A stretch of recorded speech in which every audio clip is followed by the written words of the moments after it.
ಎಲ್ಲರಿಗೂ ನಮಸ್ಕಾರ. ಚಾಯ್ಗೆ ನಾನು ಚಾಯ ನಿಮ್ಮನ್ನೆಲ್ಲ ವೆಲ್ಕಮ್ ಮಾಡ್ತಾ ಇದ್ದೀನಿ.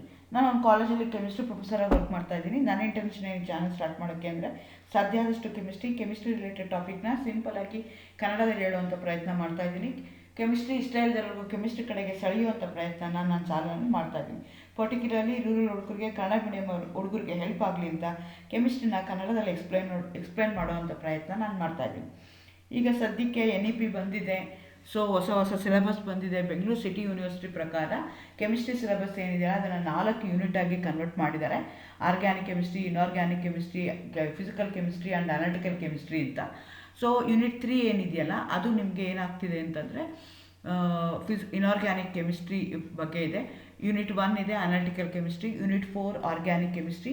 ಅವೆರಡರದ್ದು ಕಂಪ್ಲೀಟ್ ಸಿಲೆಬಸ್ ವೀಡಿಯೋಸ್ ನಾನು ಆಲ್ರೆಡಿ ಅಪ್ಲೋಡ್ ಮಾಡಿದ್ದೀನಿ. ಯೂನಿಟ್ 4ದು ಒಂದು 20 ವೀಡಿಯೋಸ್ ಇದೆ. ಯೂನಿಟ್ 1ದು 15 ವೀಡಿಯೋಸ್ ಇದೆ. ಅದನ್ನು ಅಪ್ಲೋಡ್ ಮಾಡಿದ್ದೀನಿ. ಕಂಪ್ಲೀಟ್ ಸಿಲೆಬಸ್ ಇದಾಗಿದೆ. ನೀವು ನನ್ನ ಚಾನಲ್ಗೆ ಹೋಗಿ ಸಬ್ಸ್ಕ್ರೈಬ್ ಮಾಡಿ, ಪ್ಲೇ ಲಿಸ್ಟ್ಗೆ ಹೋಗಿ NEP 2020 ಅಂತ ಕೊಟ್ಟರೆ ಸೊ ಅದರ ಎಲ್ಲ ವೀಡಿಯೋಸ್ ನಿಮಗೆ ಕಾಣಿಸ್ತಾ ಹೋಗುತ್ತೆ. ಹೇಗೆ ನಾನು ನಂಬರ್ಸ್ನ ಹಾಕಿದ್ದೀನಿ, ನಂಬರ್ಸ್ ಪ್ರಕಾರ ನೀವು ಫಾಲೋ ಮಾಡ್ಕೊಂಡು ಹೋದರೆ ಕಂಟಿನ್ಯೂಟಿ ನಿಮಗೆ ಸಿಗ್ತಾ ಹೋಗುತ್ತೆ. ಇವತ್ತಿನ ಎಪಿಸೋಡಲ್ಲಿ ನಾನು ಪಿರಿಯಾಡಿಕ್ ಪ್ರಾಪರ್ಟೀಸ್, ಆಲ್ರೆಡಿ ನಾನು 3 ಪಿರಿಯಾಡಿಕ್ ಪ್ರಾಪರ್ಟಿನ ಇನ್ ಡೀಟೇಲಾಗಿ ಎಕ್ಸ್ಪ್ಲೈನ್ ಮಾಡಿದ್ದೀನಿ. ಇವತ್ತು 4ನೇ ಪಿರಿಯಾಡಿಕ್ ಪ್ರಾಪರ್ಟಿ ಯಾವುದಿದೆಯಲ್ಲ, ಎಲೆಕ್ಟ್ರೋನೆಗೆಟಿವಿಟಿ, ಅದನ್ನು ಎಕ್ಸ್ಪ್ಲೈನ್ ಮಾಡೋಣ ಅಂತ ಅಂದ್ಕೊಳ್ತಾ ಇದ್ದೀನಿ. ಅಗೇನ್ ವೆಲ್ಕಮ್ ಟು ಕೆಂಚಾಯ. ನನ್ನ ಚಾನಲ್ನ ಸಬ್ಸ್ಕ್ರೈಬ್ ಮಾಡಿ, ಶೇರ್ ಮಾಡಿ. ಸೊ ನಿಮಗೆ ಗೊತ್ತಿದೆ ಪಿರಿಯಾಡಿಕ್ ಟೇಬಲ್ ಏನಿದೆಯಲ್ಲ ಅದು ನಮ್ಮದು wonderful table ever man has made. So nearly ಒಂದು 75 to 200 ಇಯರ್ಸ್ ಅದಕ್ಕೆ ಸ್ಟ್ರಗಲ್ ಮಾಡಿ ನಮಗೆ ಏನಿದೆಯಲ್ಲ ಪಿರಿಯಾಡಿಕ್ ಟೇಬಲ್ ನಾವೇನು ನೋಡ್ತಾ ಇದ್ದೀವಲ್ಲ ಆ ಥರ ಕಾಂಪ್ಯಾಕ್ಟಾಗಿ which going to contain lot of information ಆ ಥರ ಸಿಗ್ತಾ ಇದೆ. ಸೊ ಆ್ಯಕ್ಚುಲಿ ನಾವು ಮೆಂಡಲೀಫ್ನ ಫಾದರ್ ಆಫ್ ಪಿರಿಯಾಡಿಕ್ ಟೇಬಲ್ ಅಂತ ಕರಿತೀವಿ. ಆ್ಯಕ್ಚುಲಿ ಆ ಒಂದು ಪಿರಿಯಾಡಿಕ್ ಟೇಬಲಲ್ಲಿ has arrange the element based on their atomic masses. Later according to modern periodic law ಪ್ರಕಾರ we are going to arrange ಈಗಿರುವಂಥದ್ದು ಪಿರಿಯಾಡಿಕ್ ಟೇಬಲ್ ಏನಿದೆಯಲ್ಲ it is arranged according to their atomic numbers. So ಅದನ್ನು ರೋಸಲ್ಲಿ, ಕಾಲಮ್ಸಲ್ಲಿ ನಾವು ಸಿಸ್ಟಮ್ಯಾಟಿಕ್ಕಾಗಿ arrange ಮಾಡಿದ್ವಿ. ರೋಸ್ನೆಲ್ಲ ನಾವೇನಂತ ಕರಿತೀವಿ, periods ಅಂತ ಕರಿತೀವಿ. ದೇರ್ ಆರ್ 7 ಪೀರಿಯಡ್ಸ್ ಇದೆ. ಆ ಥರ ಕಾಲಮ್ಸ್ ಏನಿದೆಯಲ್ಲ ಅದನ್ನು ಗ್ರೂಪ್ಸ್ ಅಂತ ಕರೀತಾರೆ, ಫ್ಯಾಮಿಲಿ ಅಂತ ಕರೀತಾರೆ. ಫಸ್ಟ್ ಮೆಂಬರ್ ಯಾರಿದೆಯಲ್ಲ ಆ ಮೆಂಬರ್ದು ಹೆಡ್ ಆಫ್ ದಿ ಫ್ಯಾಮಿಲಿ ಅಂತ ಅಂದ್ಕೊಂಡು carbon family, nitrogen family, halogen family ಆ ಥರ ನಾವು ಹೇಳ್ತಾ ಹೋಗ್ತೀವಿ. ಸೊ ಈಗ ಏನಾಗ್ತಿದೆ ಅಂದರೆ ಪಿರಿಯಾಡಿಕ್ ಟೇಬಲಲ್ಲಿ ಏನಾಗಿದೆ, we have arrange the element ಇದು increasing order. So lowest one ಯಾವುದಿದೆ, 1 ಇದೆ ಹೈಡ್ರೋಜನು, 118 ಆಸೋನಿಯನ್ ಅಂತ ಹೇಳ್ತೀವಿ. ಈಗ ರೀಸೆಂಟಾಗಿ ಮಾಡಿರುವಂಥದ್ದು ಅದಿದೆ. ಸೊ ನಮ್ಗೆ ಇರೋಂಥ ಪಿರಿಯಾಡಿಕ್ ಟೇಬಲಲ್ಲಿ 118 ಎಲಿಮೆಂಟ್ಗಳಿವೆ. ಆ ಎಲಿಮೆಂಟ್ಗಳೆಲ್ಲ ಏನು ಮಾಡ್ತೀವಿ, ಸಿಸ್ಟಮ್ಯಾಟಿಕ್ಕಾಗಿ ರೋಸಲ್ಲಿ, ಕಾಲಮ್ಸಲ್ಲಿ ಅರೇಂಜ್ ಮಾಡಿದ್ದಾರೆ. ಹೇಗೆ ಬೇಕೋ ಹಂಗೆ ಅರೇಂಜ್ ಮಾಡಿಲ್ಲ, ಅದನ್ನು ಅಂದರೆ ನೀಟಾಗಿ ಪ್ಲ್ಯಾನ್ ಮಾಡಿ ಅದನ್ನು ಅರೇಂಜ್ ಮಾಡಿದ್ದಾರೆ. ಸೊ ಇದರಿಂದ ನನಗೆ ಏನು ಲಾಭ ಆಗುತ್ತೆ ಅಂತಂದರೆ, ಈಗ ಹೊಸ ಎಲಿಮೆಂಟ್ಸ್ ಅಥವಾ ಇರುವಂಥ ಎಲಿಮೆಂಟ್ದು ಪ್ರಾಪರ್ಟೀಸ್ನ ಅನಲೈಸ್ ಮಾಡೋಕ್ಕೂ ಆಗುತ್ತೆ. ಹೊಸ ಅವೆನ್ಯೂಸ್ ಅಥವಾ ನಾನು ಏನೋ ಹೊಸದು ಮಾಡಬೇಕು ಅಂದ್ರೂ whether it is possible or not ಅಂತ ಚೆಕ್ ಮಾಡೋಕ್ಕೂ ನನಗೆ periodic table play very important role. Okay, so ಈ ಪಿರಿಯಾಡಿಕ್ ಟೇಬಲ್ ಏನಿದೆ it's based on their atomic number. So ರೋಸಲ್ಲಿ ನೀವು ಕನ್ಸಿಡರ್ ಮಾಡಿಕೊಂಡ್ರೆ ಅವಾಗ ಏನಾಗುತ್ತೆ ಅಂದರೆ ಆರಿಜಾಂಟಲ್ ರೋಸ್ ಪೀರಿಯಡ್ಸ್ ಅಂತ ಏನು ಕರಿತೀವಿ, ಅದರಲ್ಲಿ ಏನಾಗುತ್ತೆ ಅಂದರೆ ಒಂದು ಎಲಿಮೆಂಟಿಂದ ಇನ್ನೊಂದು ಎಲಿಮೆಂಟ್ಗೆ ಏನಾಗ್ತಾ ಇದೆ ಕಾನ್ಸಿಕ್ಯೂಟಿವ್ ಆಗಿ. ಇಲ್ಲಿ ಫಾರ್ ಎಕ್ಸಾಂಪಲ್ ಸೋಡಿಯಮ್ಗೆ 11 ಇದ್ದರೆ ಮೆಗ್ನೀಷಿಯಮ್ಗೆ 12 ಆಗುತ್ತೆ. ಆ ರೀತಿಯಾಗಿ ಇನ್ಕ್ರೀಸ್ ಆಗ್ತಾ ಹೋಗುತ್ತೆ. ಆದರೆ ನೀವು ಗ್ರೂಪ್ಗೆ ತೊಗೊಂಡ್ರೆ ಸೋಡಿಯಮ್ಗೆ 11 ಇದೆ ಅಂದರೆ ಆ ಸೋಡಿಯಂ ಕೆಳಗಡೆ ಬರುವಂಥದ್ದು ಪೊಟ್ಯಾಷಿಯಮು, ಅದಕ್ಕೆ 23 ಇದೆ. ಸೊ ಅಟಾಮಿಕ್ ನಂಬರ್ ಅವಾಗ ಅಟಾಮಿಕ್ ನಂಬರ್ ಏನಂದ್ರೆ ನಂಬರ್ ಆಫ್ ಎಲೆಕ್ಟ್ರಾನ್ಸ್ ಮೇಲೆ ಡಿಪೆಂಡ್ ಆಗಿರುತ್ತೆ. ಸೊ ಪೀರಿಯಡಲ್ಲಿ ಏನಾಗುತ್ತೆ, ಕಾನ್ಸಿಕ್ಯೂಟಿವ್ ಆಗಿ ಇನ್ಕ್ರೀಸ್ ಆಗ್ತಾ ಹೋಗುತ್ತೆ, ಒಂದೊಂದು ಇನ್ಕ್ರೀಸ್ ಆಗ್ತಾ ಹೋಗುತ್ತೆ. ಆದರೆ ಪೀರಿಯಡ್ಗೆ ಗ್ರೂಪ್ಗೆ ತೊಗೊಂಡ್ರೆ ನೀವು ಅಲ್ಲೇನಾಗುತ್ತೆ ಅಂದರೆ ಅದನ್ನು ಯಾವ ರೀತಿ ಅರೇಂಜ್ ಮಾಡಿದ್ದಾರೆ ಅಂದರೆ after a certain interval of time, after a periodicity of some element it will come back, the element will repeat having the same chemical properties ಅಂತ ಹೇಳ್ತಾರೆ. ಸೊ ಅದನ್ನು ಯಾವ ಬೇಸಿಸ್ ಮೇಲೆ ಮಾಡಿದ್ದೀವಿ ಅಂದರೆ ಎಲೆಕ್ಟ್ರಾನಿಕ್ ಕಾನ್ಫಿಗರೇಷನ್ ಮೇಲೆ ಮಾಡಿದ್ದೀವಿ. ಆ ಗ್ರೂಪಲ್ಲಿರುವಂಥ ಎಲ್ಲ ಎಲಿಮೆಂಟ್ಸ್ಗಳಿಗೂ ಔಟರ್ ಮೋಸ್ಟ್ ಶೆಲ್ಲಲ್ಲಿರುವಂಥ ಎಲೆಕ್ಟ್ರಾನ್ಸು ಸೇಮ್ ಇರುತ್ತೆ. ಆ ರೀತಿಯಾಗಿ ಅದನ್ನು ಅರೇಂಜ್ ಮಾಡಿದ್ದಾರೆ. ಸೊ ಹಾಗಾಗಿ ಏನಾಗುತ್ತೆ, ನನಗೆ valence shell electrons play very important roll. ಯಾಕೆಂದರೆ ಯಾವುದೇ ಒಂದು ಎಲಿಮೆಂಟು ಕೆಮಿಕಲ್ ರಿಯಾಕ್ಷನ್ಸ್ ಆದಾಗಲೇ ಅದರದ್ದು ಕೆಮಿಕಲ್ ರಿಯಾಕ್ಷನ್ಸ್ ನಾವು ಹೇಳ್ತಾ ಹೋಗೋದು. ಆ ಕೆಮಿಕಲ್ ರಿಯಾಕ್ಷನ್ಸು ಯಾವುದ್ರ ಮೇಲೆ ಡಿಪೆಂಡ್ ಆಗಿರುತ್ತೆ ಅಂದರೆ, ಅಥವಾ ಕೆಮಿಕಲ್ ಬಾಂಡಿಂಗ್ ಯಾವುದ್ರ ಮೇಲೆ ಡಿಪೆಂಡ್ ಆಗಿರುತ್ತೆ ಅಂದರೆ ವೇಲೆನ್ಸ್ ಶೆಲ್ ಎಲೆಕ್ಟ್ರಾನ್ಸ್ ಮೇಲೆ, ಔಟರ್ ಶೆಲ್ ಎಲೆಕ್ಟ್ರಾನ್ಸ್ ಮೇಲೆ ಅದು ಡಿಪೆಂಡೆಂಟ್ ಆಗಿರುತ್ತೆ. ಸೊ ಹಾಗಾಗಿ ನಾವೇನು ಮಾಡಬೇಕಾಗತ್ತೆ ಅಂತಂದರೆ ಇದನ್ನು ಅದು ಯಾವ ಥರ ಇದೆ ಅಂತ ನೀವು ನೋಡ್ಕೋಬೇಕಾಗತ್ತೆ. ಸೊ ಹಾಗಾಗಿ ನಾವು ಗ್ರೂಪ್ನ ಸ್ಟಡಿ ಮಾಡ್ತೀವಿ. ಫಸ್ಟ್ ಮೆಂಬರ್ನ ಹೆಡ್ ಆಫ್ ದಿ ಫ್ಯಾಮಿಲಿ ಅಂತ ಹೇಳ್ತೀವಿ. ಆ ಗ್ರೂಪಲ್ಲಿರುವಂಥ ಎಲ್ಲ ಎಲಿಮೆಂಟ್ಸ್ಗೂ ಔಟರ್ ಮೋಸ್ಟ್ ಶೆಲ್ಲಲ್ಲಿರುವಂಥ ಎಲೆಕ್ಟ್ರಾನ್ಸು ಸೇಮ್ ಇರುತ್ತೆ. They going to have the same electronic configuration, therefore they going to exhibit the same chemical properties or similar chemical properties. Across the ಪೀರಿಯಡ್ನ ನೀವು ತೊಗೊಂಡ್ರೆ ಅಲ್ಲೇನಾಗ್ತಾ ಇದೆ ಅಂತಂದರೆ ಎಲೆಕ್ಟ್ರಾನಿಕ್ ಕಾನ್ಫಿಗರೇಷನು ಏನೂ ಆಲ್ಟ್ರ್ ಆಗ್ತಾ ಇಲ್ಲ. ಆದರೆ ಗ್ರ್ಯಾಜುಯಲಿ ನಾವೇನು ಹೇಳ್ತೀವಿ, periodically then may be increase or decrease in the properties. ಯಾಕೆಂದರೆ they going to have different valencies.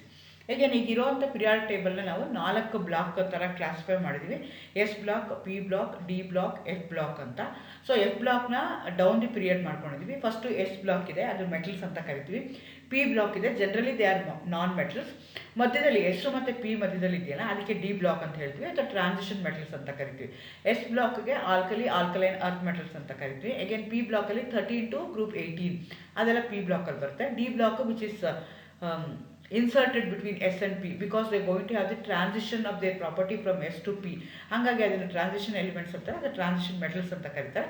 ಹೆಫ್ ಬ್ಲಾಕ್ನ ನಾವೇನು ಮಾಡಿದ್ವಿ, ಡೌನ್ ದಿ ಪೀರಿಯಾಡಿಕ್ ಟೇಬಲ್ನ ಅರೇಂಜ್ ಮಾಡಿದ್ವಿ in order to avoid the ರಾವಣನ ತಲೆ ಥರ ಆಗ್ಬಿಡ್ತಿತ್ತು, ದೊಡ್ಡದಾಗ್ಬಿಡ್ತಿತ್ತು. ಅದನ್ನು ಅವಾಯ್ಡ್ ಮಾಡೋದಕ್ಕೆ ಮೋರೋವರ್ ಆ lanthanides actinides they going to behave like a similar elements. ಹಂಗಾಗಿ ಅದನ್ನು ನಾವು ಕೆಳಗಡೆಗೆ ಸ್ವಿಚೇಟ್ ಮಾಡ್ಕೊಂಡಿದ್ವಿ. ಸೊ ಹೈಡ್ರೋಜನ್ನು with with 1s element unique position in the periodic table. ಆ ಥರ ಮೆಟಲ್ಸ್ ಇರ್ತವೆ, ನಾನ್ ಮೆಟಲ್ಸ್ ಇರ್ತವೆ. ಮೆಟಲ್ಸ್ ಅಂದರೆ ಎಸ್ ಬ್ಲಾಕ್ ಎಲ್ಲ ಮೆಟಲ್ಸು. ಆ ಥರ ಡಿ ಬ್ಲಾಕು ಮೆಟಲ್ಸ್ ಇದೆ. ಪಿ ಏನಾಗಿದೆ, ನಾನ್ ಮೆಟಲ್ಸ್ ಇದೆ. ಪಿನಲ್ಲಿ ಏನಾಗುತ್ತೆ ಅಂದರೆ some of them they also going to act as a non metals. ಎರಡೂ ಪ್ರಾಪರ್ಟಿ ಇರುತ್ತೆ. ಅಂಥದಕ್ಕೆ ನಾವು ಮೆಟಲಾಯ್ಡ್ಸ್ ಅಂತ ಕರಿತೀವಿ, ಅಥವಾ ಸೆಮಿ ಮೆಟಲ್ಸ್ ಅಂತ ಕರಿತೀವಿ. So a metallic character increases with increase in atomic number in a group and decreases from left to right in the period.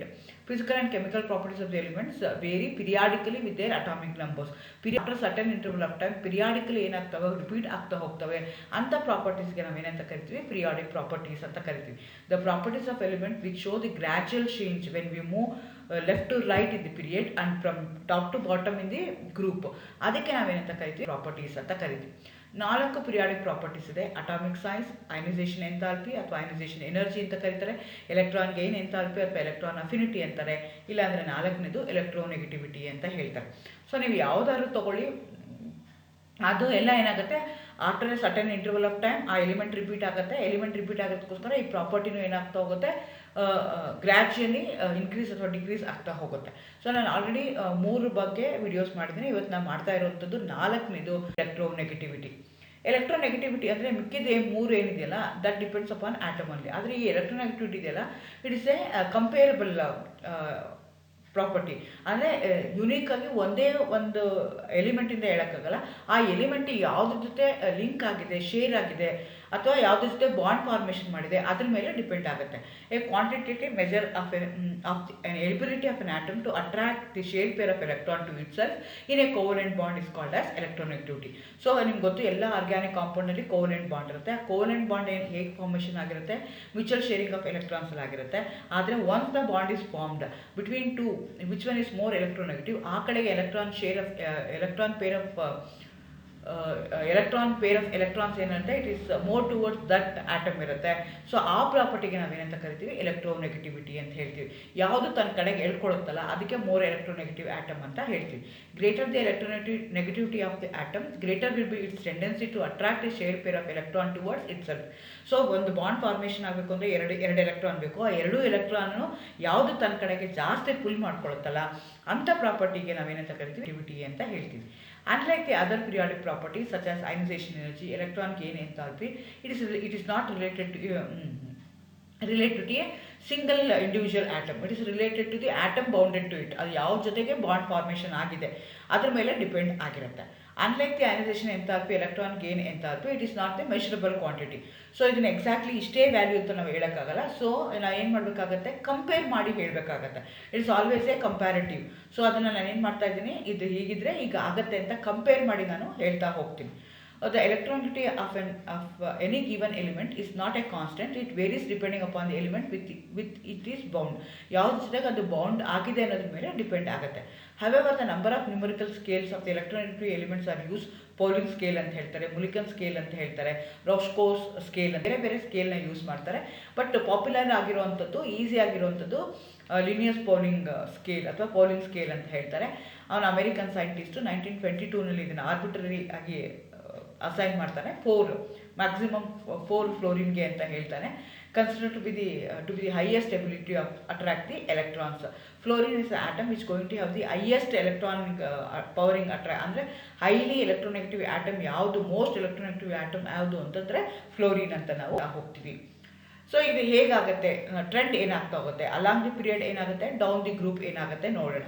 So ಅದಕ್ಕೆ ನಾನು ಫಸ್ಟ್ ಪೀರಿಯಡ್ನ ತೊಗೊಳ್ತಾ ಇದ್ದೀನಿ. Lithium, beryllium, boron, carbon, nitrogen, sulphur, fluorine second period. ಅದೇ ಥರ third ಪೀರಿಯಡ್ನ ತೊಗೊಂಡ್ರೆ sodium, magnesium, aluminium, silicon, phosphorus, sulphur, chlorine ಅಂತ ತೊಗೊಂಡ್ರೆ ನೋಡ್ಕೊಳ್ಳಿ ಎಲೆಕ್ಟ್ರಾನೆಗೆಟಿವಿಟಿ ಏನಾಗ್ತಾ ಇದೆ, ಅಲಾಂಗ್ ದಿ ಪೀರಿಯಡ್ ಏನಾಗ್ತಾ ಇದೆ, ಇನ್ಕ್ರೀಸ್ ಆಗ್ತಾ ಇದೆ.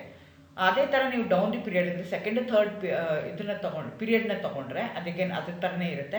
ಅದು ನೆಕ್ಸ್ಟ್ ಇದ್ರಲ್ಲಿ ತೋರಿಸ್ತೀನಿ. ಇವ್ರು ಒಂದಿದ್ದು ಏನಾಯಿತು, 0.9 ಆಯಿತು, ಬೆರ್ಲಿಯಮ್ ಏನಾಯಿತು 1.5 ಆಯಿತು, ಮೆಗ್ನೀಷಿಯಮ್ ಏನಾಯಿತು 1.2. ಇದೇನಾಗ್ತಿದೆ, ಬೆರ್ಲಿಯಮು, ಲಿಥಿಯಮು, ಸೋಡಿಯಮು ಹೀಗೆ ನೋಡಿದ್ರೆ ನೀವು ಅಲಾಂಗ್ ದಿ ರೋನ ನೋಡಿದ್ರೆ ಅವಾಗ ಏನಾಗುತ್ತೆ, ಅದು ಗ್ರೂಪಲ್ಲಿರುತ್ತೆ. ಸೊ ಆ ಥರ ನೋಡಿದಾಗ ಏನಾಗುತ್ತೆ ಅಂತ ನಿಮಗೆ ಗೊತ್ತಾಗುತ್ತೆ. ಸೊ ಅಲಾಂಗ್ ದಿ ಪೀರಿಯಡ್ ಏನಾಗ್ತಾ ಇದೆ, ಅದು ಇನ್ಕ್ರೀಸ್ ಆಗ್ತಾ ಇದೆ. ಸೋಡಿಯಮ್ಗೆ 0.9 ಇದ್ದರೆ ಕ್ಲೋರಿನ್ಗೆ 3 ಇದೆ. ಆ ಥರ ಲಿಥಿಯಮ್ಗೆ 1 ಇದ್ದರೆ first element of that period, ಅದಕ್ಕೆ 1 ಇದ್ದರೆ ಲಾಸ್ಟ್ ಎಲಿಮೆಂಟ್ ಏನಿದೆಯಲ್ಲ ಅದಕ್ಕೆ ಫ್ಲೋರಿನ್ ಇದೆ. ನೋಬಲ್ ಗ್ಯಾಸಸ್ನ ಕನ್ಸಿಡರ್ ಮಾಡೋಣ. Because they going to have the unique property. ಯಾವುದ್ರ ಜೊತೆ ಆಗಲ್ಲ, ಯಾವುದೇ ಒಂದು ಪೀರಿಯಾಡಿಕ್ ಪ್ರಾಪರ್ಟೀಸ್ನ ಕನ್ಸಿಡರ್ ಮಾಡಿದಾಗ ನೋಬಲ್ ಗ್ಯಾಸಸ್ನ ನಾವು ಕನ್ಸಿಡರ್ ಮಾಡ್ಕೊಳ್ಳಲ್ಲ. ಅಪ್ ಟು 17th ಗ್ರೂಪ್ ನಾವು ತೊಗೊಳ್ತಾ ಹೋಗ್ತೀವಿ. In general, the electronegativity increases on moving from left to right in the period. This is due to increase in effective nuclear charge, decrease in atomic size. ನಿಮ್ಗೆ ಏನಾಗ್ತಾ ಇದೆ, ಪೀರಿಯಡಲ್ಲಿ ಹೋಗ್ತಾ ಇದ್ದಂಗೆ ಏನಾಗ್ತಾ ಇದೆ, ಒಂದು ಎಲಿಮೆಂಟಿಂದ ಇನ್ನೊಂದು ಎಲಿಮೆಂಟ್ಗೆ ನೋಡಿಕೊಂಡ್ರೆ ಫ್ರಮ್ ಲೆಫ್ಟ್ ಟು ರೈಟ್ನ ಕನ್ಸಿಡರ್ ಮಾಡಿಕೊಂಡ್ರೆ ಒಂದು ಎಲಿಮೆಂಟ್ಗೂ ಇನ್ನೊಂದು ಎಲಿಮೆಂಟ್ಗೂ ಡಿಫ್ರೆನ್ಸ್ ಏನು ಅಂದರೆ 1 ಎಲೆಕ್ಟ್ರಾನ್ ಜಾಸ್ತಿ ಇರುತ್ತೆ. ಆ ಎಲೆಕ್ಟ್ರಾನ್ ಎಲ್ಲಿಗೋಗಿ ಆಕ್ಯುಪೈ ಮಾಡ್ಕೊಳ್ಳುತ್ತೆ, ಯಾವ ಸಬ್ಶೆಲಲ್ಲಿ ಇರುತ್ತೋ ಅದೇ ಸಬ್ಶೆಲ್ಗೆ ಅಟ್ಯಾಕ್ ಆಗುತ್ತೆ. ಅದೇ ಸಬ್ಶೆಲಲ್ಲಿ ಹೋಗಿ ಕೂತ್ಕೊಂಡಿರುತ್ತೆ. ಅದೇ ಸಬ್ಶೆಲಲ್ಲಿ ಹೋಗಿ ಕೂತ್ಕೊಳ್ಳೋದಕ್ಕೋಸ್ಕರ ಎಫೆಕ್ಟಿವ್ ನ್ಯೂಕ್ಲಿಯರ್ ಚಾರ್ಜ್ ಏನಾಗುತ್ತೆ, ಇನ್ಕ್ರೀಸ್ ಆಗುತ್ತೆ. ಎಫೆಕ್ಟಿವ್ ನ್ಯೂಕ್ಲಿಯರ್ ಚಾರ್ಜ್ ಇನ್ಕ್ರೀಸ್ ಆದಾಗ ಆಟೋಮೆಟಿಕಲಿ ಸೈಜ್ ಏನಾಗುತ್ತೆ, ಡಿಕ್ರೀಸ್ ಆಗುತ್ತೆ. ಸೈಜ್ ಡಿಕ್ರೀಸ್ ಆದಾಗ ಏನಾಗುತ್ತೆ, it is attracted more towards the nucleus. So ಹಾಗಾದಾಗ ಏನಾಗುತ್ತೆ ಅಂತಂದರೆ ಅದು ನಾವು ಅಂದರೆ ಅಟಾಮಿಕ್ ಸೈಜ್ ಡಿಕ್ರೀಸ್ ಆದಾಗ ಅದು ಅಟ್ರಾಕ್ಷನ್ ಎಲೆಕ್ಟ್ರಾನ್ ಔಟರ್ ಮೋಸ್ಟ್ ಶೆಲ್ಲಲ್ಲಿರುವಂಥ ಎಲೆಕ್ಟ್ರಾನ್ ಏನು ಮಾಡುತ್ತೆ, it is attracted more towards the nucleus. ಹಂಗಾಗಿ ಏನಾಗುತ್ತೆ, electronegativity of the period increases from left to right. ಹಾಗಾಗಿ ಅದು ಆಗ್ತಾ ಹೋಗುತ್ತೆ. ಸೊ ಅಲಾಂಗ್ ದಿ ಫ್ಯಾಮಿಲಿ ಏನಾಗುತ್ತೆ ಅಂತ ನೋಡ್ಕೊಳ್ಳೋಣ. ಸೊ ನಾವು alkali metals lithium, sodium, potassium, ರುಬಿಡಿಯಂ, caesium. So family ಅಥವಾ ಗ್ರೂಪ್ ಅಂತ ತೊಗೊಂಡ್ರೆ ನಾವು ವರ್ಟಿಕಲಿ ನೋಡ್ತೀವಿ, ಇಲ್ಲ ಅಂತಂದರೆ ಆರಿಸಾಂಟಲ್ಲಿ ನಾವು ನೋಡ್ತಾ ಹೋಗ್ತೀವಿ. ಸೊ ಎಲೆಕ್ಟ್ರಾನಿಟಿ ನೋಡಿ, ಲಿಥಿಯಂಗೆ 1 ಇದೆ, ಸೀಸಿಯಂಗೆ 0.7 ಇದೆ, ಫ್ಲೋರಿನ್ಗೆ 4 ಇದೆ. ಅದೇ ಥರ ಅಯೋಡಿನ್ ತೊಗೊಂಡ್ರೆ 2.5 ಇದೆ. ಡೌನ್ ದಿ ಗ್ರೂಪ್ ಏನಾಗ್ತಾ ಡಿಕ್ರೀಸ್ ಆಗ್ತಾ ಇದೆ. In general electronegativity atom decreases on moving from top to bottom in a group. This is due to increase in the effective nuclear charge and increase in the atomic size by the addition of the new shells. Increased nuclear charge and simultaneously increase in the atomic size result into lesser attraction for the outer electrons and the nucleus. Therefore, electronegativity decreases in a group from top to bottom. ಇದನ್ನು ತಿಳ್ಕೋಬೇಕಾಗತ್ತೆ. All the best. Thank you.